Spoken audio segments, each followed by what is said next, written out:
to, well, not similar, exactly the same as the oils that our hairs on our scalp, for example, produce.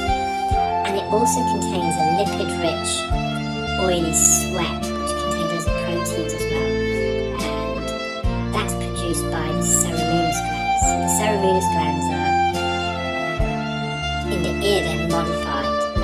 So they're different to the normal sweat glands that you find in your brow that secrete water and salt. These are, as I said, they secrete an oily, lipid, protein-rich sweat, similar to the sweat you find in your armpits, for example. And they amalgamate to form earwax. So this is definitely earwax and not a keratosis ultrans, but it doesn't mean that the person didn't have a keratosis ultrans. And the reason why I'm making reference to that is they had quite a wide ear canal. So the way keratosis ultrans can lead to global remodeling of the bony part of the ear canal.